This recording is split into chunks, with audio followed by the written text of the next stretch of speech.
Welcome, everybody, to Pod and Deliver Movie Night.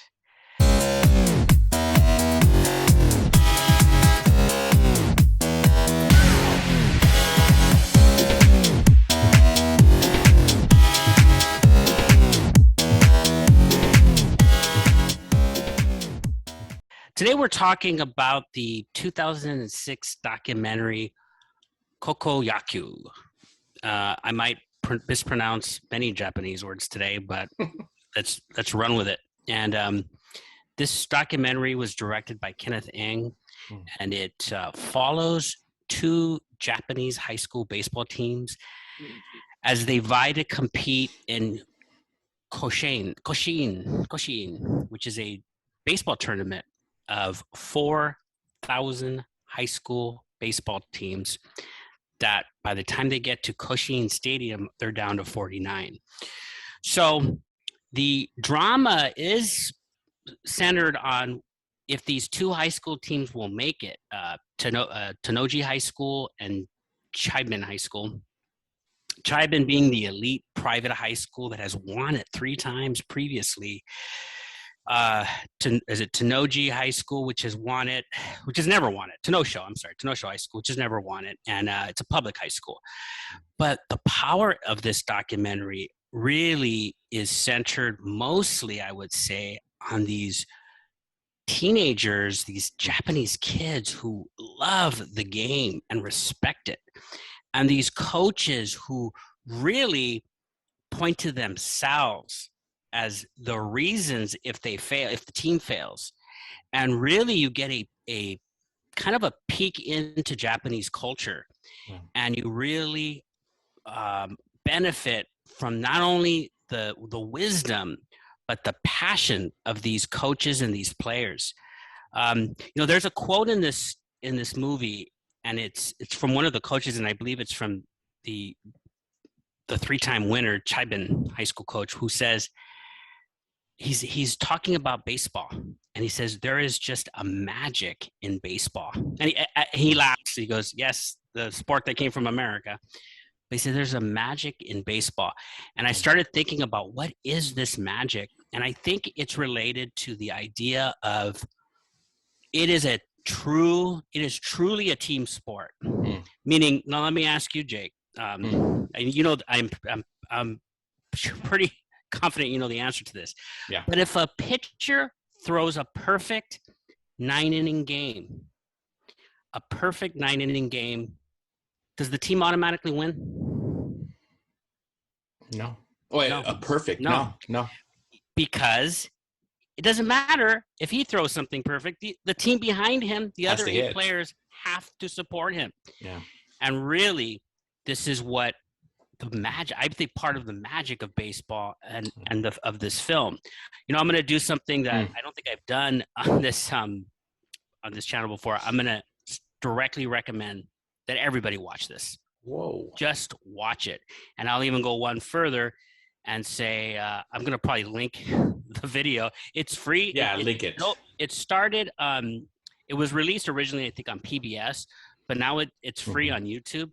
I think I'm just going to link it to the description, and that'd be great. It's just great. So what are your thoughts, Jay? Well, it's funny. You share a lot of things that I was thinking about regarding these teams. And you know what? I will tell you one thing that really stood out to me, a couple of things that stood out. One of the things that stood out were the fans. And in baseball here in Southern California, we get this bad rap sometimes leaving in the 7th inning, like at a Dodger game. And I don't see that in the East Coast baseball, but I also don't see that in Japanese baseball, right, or Korean. And so that you see that in the movie where they're staying the whole 9 innings and they're cheering. They have cheerleaders. And if your team loses, because I'm not sure if you mentioned it's a single elimination. And so single elimination. So you lose, you're done. So here in the States, we have a series, right? I think even in the Little League baseball, a lot of the tournaments, it's double elimination. But here you have one bad day, you're done. But that being said, the fans just really takes you into, and they get emotional when their team doesn't do well, or when the team does well, they're up, they're just, and you could tell that it's an honor to be a cheerleader.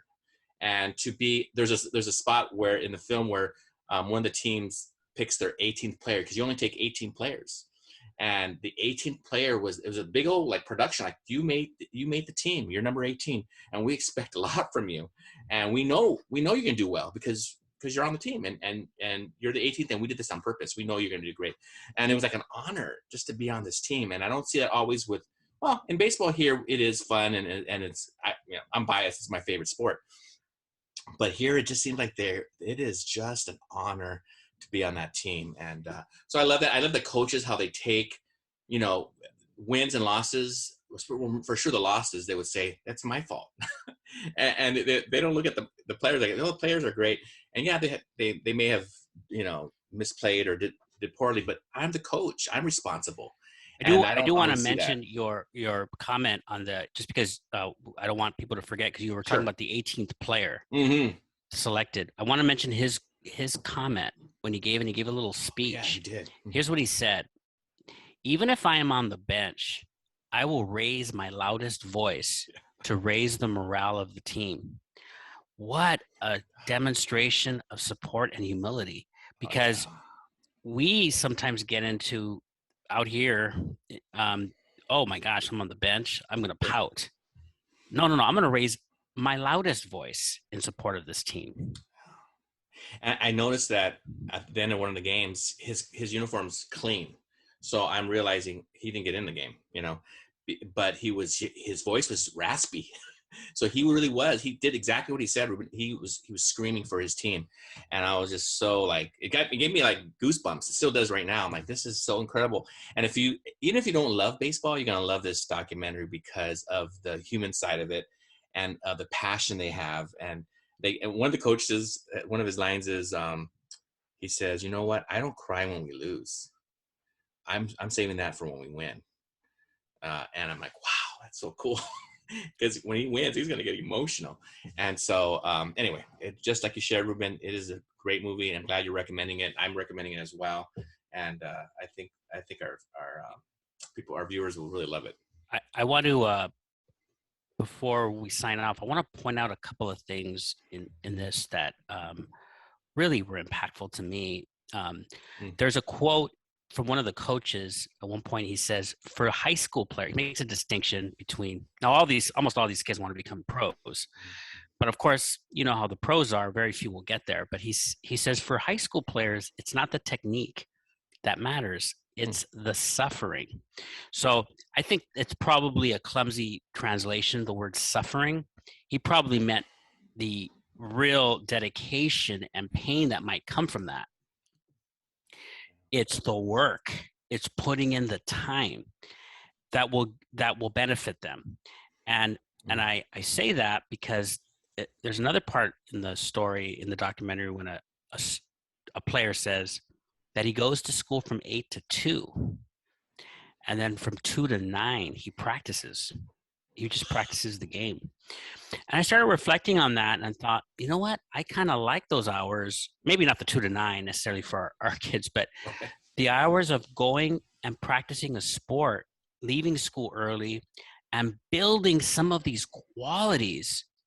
So you were mentioning the cheering team, or the cheering squad of these following these baseball teams, one in particular, and how their only goal was to encourage. That was it. My only goal. What else is the goal?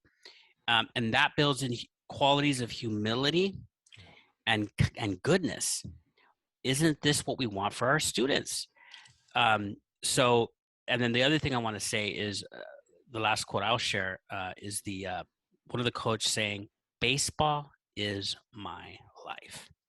Now, that might sound intense to some people, but shouldn't we as teachers say that at least about our subjects?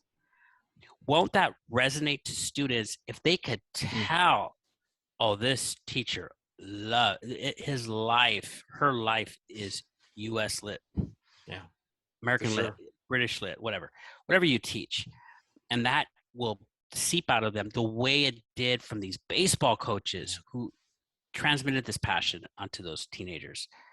Great stuff. And check it out, everybody. Tell us what you think. You can like, you can subscribe, but join us again next time for movie night. All right. Bye, everybody. Bye.